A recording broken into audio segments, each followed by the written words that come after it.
Okay folks, here we go again. 421 Hereford Street in Linwood in Christchurch.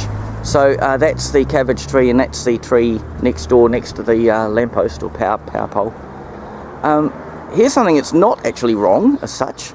It's just, this is a magnificent stand for those, especially from overseas. This is a New Zealand native flax. As you can see, the strappy leaves grow Phormium tenax from memory is the Latin name. New Zealand native flax. So it can tolerate quite a lot of, from partial drought to partial waterlogged roots. They grow some sub-varieties, I guess you'd say, grow in swampy areas.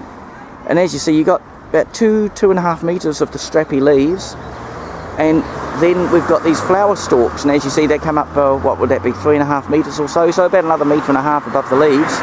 You've got those flower stalks. I think the flowers aren't terribly noticeable, but they have these little wee black seeds in them, in the pods. But no, it's a fine example here of New Zealand native flax. So this is the common form, which has got green, sort of greeny, bit of a drab greeny leaf.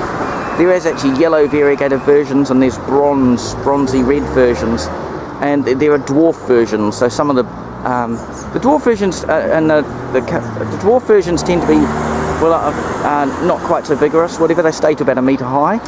But there we go. So a Phormium tenax, New Zealand native flax, and I believe there are Phormiums native to Australia as well that look, well, they've got strappy leaves, so they're, you know, related somewhere in the family. But there we go, there's a fine example, looking really good. Really hardy, you know, they're native throughout much of New Zealand, so they're pretty hardy to tolerate some level of frost and some level of drought and some level of waterlogged in some areas soil. Alright folks, we'll leave it there.